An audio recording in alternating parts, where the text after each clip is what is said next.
नमस्कार दोस्तों, जय जोहार। मैं कौशल तिवारी और बिहनिया संध्या में आपका स्वागत है।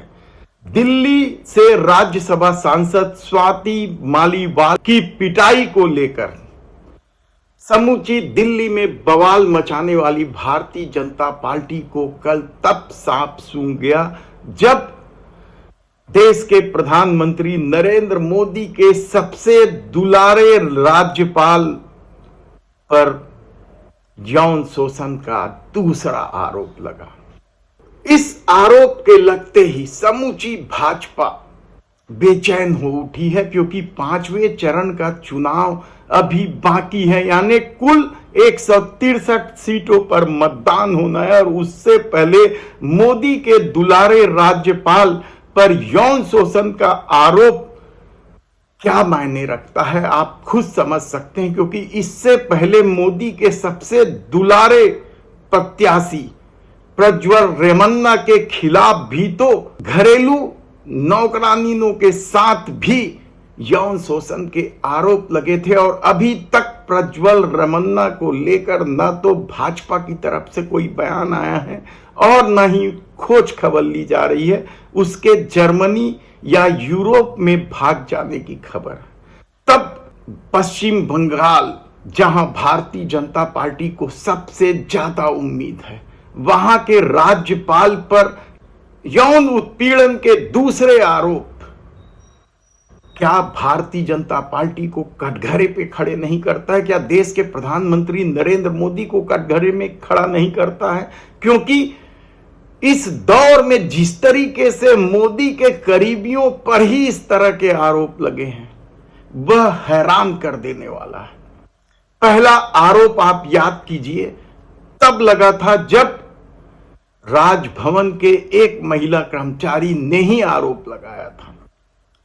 पुलिस में रिपोर्ट तक दर्ज हो गई थी, लेकिन राज्यपाल ने तब क्या कहा था? भगवान का हवाला देते हुए सत्य जीत जाएगा यह दावा करते हुए कहा था कि यह राजनीतिक साजिश है।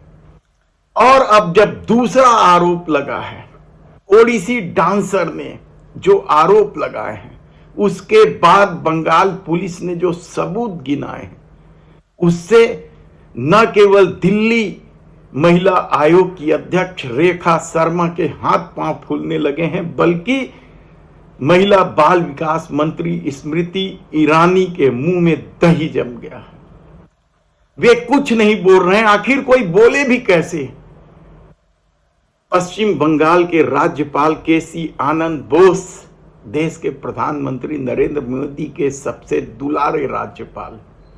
कहा जाता है कि राज्यपाल के आश्रय ही तो समूचे बंगाल को साधने की कोशिश की गई थी और संदेश खाली घटना को लेकर किस तरीके से प्रोपोगेंडा मचाया गया था।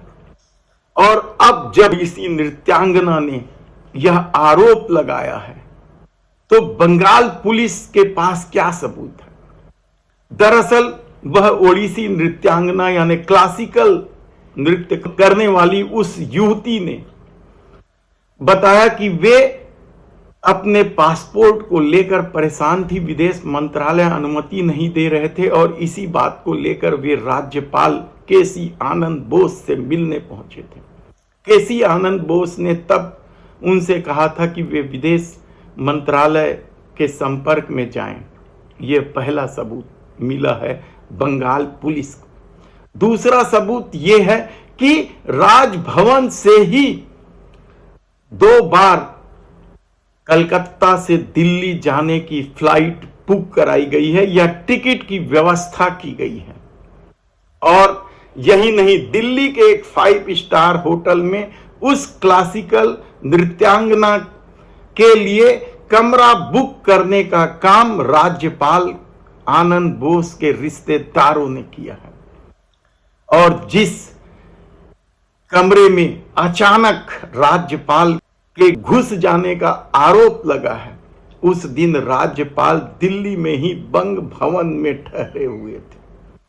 तो क्या ये पर्याप्त सबूत नहीं है? तब क्या रेखा शर्मा जो महिला आयोग की अध्यक्ष है, जो बात बात पर बोलती है, उन्हें नहीं बोलना चाहिए? स्मृति ईरानी को अपनी चुप्पी नहीं तोड़ना चाहिए? हालांकि उनकी चुप्पी को लेकर कई सवाल उठे हैं, चाहे मणिपुर में कारगिल के सैनिक की पत्नी को नंगा घुमाने की बात हो, या फिर देश का नाम रोशन करने वाली महिला पहलवानों के यौन उत्पीड़न का मामला हो, या फिर बीएचयू में आरएसएस और भाजपा से जुड़े युवकों द्वारा बलात्कार कर वीडियो बनाने का मामला हो। कई सारे मामले हैं जब स्मृति ईरानी ने खामोशी ओढ़ ली थी, लेकिन अब जो मामला आया है वह बेहद ही चौंकाने वाला है। सबूत है, सब कुछ है। हालांकि भारतीय जनता पार्टी पर इस तरह के आरोप पहली बार नहीं लगे हैं, और ममता बनर्जी ने तो अब खुलकर कह दिया है कि राज्यपाल की सीडी, पेन ड्राइव सब कुछ है, और अब वे अकेले में राजभवन में राज्यपाल से मिलने नहीं जाएंगी। वे जब भी बात करेंगी अब इस राज्यपाल यानी आनंद बोस से तो सार्वजनिक जगह पर ही करेंगी। यानी किस स्तर तक भारतीय जनता पार्टी के दुलारे लोगों की फेहरिस्त सामने आ रही है, वह हैरान कर देने वाला है। हालांकि इस तरह के आरोप नया नहीं है। मध्य प्रदेश में राघव जी चर्चित थे अपने नौकर को लेकर, तो गुजरात में बिल्किस बानो के बलात्कारियों को जब समय पूर्व रिहाई के आदेश दिए, गलत था, सुप्रीम कोर्ट ने फिर वापस उन्हें जेल भेज दिया। उनकी रिहाई जब समय पूर्व हुई थी तो किस तरीके से फूल मालाओं से लादा गया था। कठुआ के बलात्कारियों का किस तरीके से स्वागत सम्मान हुआ था। कुलदीप सेंगर, हाथरस कांड कौन भूल सकता है इस दौर में। तब दिल्ली के वो कार्यकर्ता क्या करेंगे जो स्वाति मालीवाल की पिटाई को लेकर पूरे देश में भारतीय जनता पार्टी के पक्ष में माहौल बना रहे थे, या आम आदमी पार्टी को कटघरे में खड़ा कर रहे थे। क्या वे इस मामले को लेकर प्रदर्शन कर पाएंगे, या फिर भाजपा ने जो गले में पट्टा बांधा है उसकी वजह से खामोशी ओढ़ लेंगे।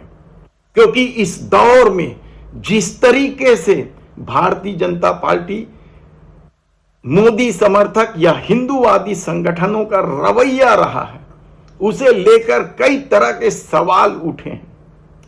तब ऐसे दौर में राज्यपाल केसी आनंद बोस को लेकर जो नया मामला सामने आया है, वह क्या भारतीय जनता पार्टी को एक बार फिर कटघरे में खड़ा करती है और मोदी की राजनीति को खत्म कर देगी। देखना होगा। धन्यवाद।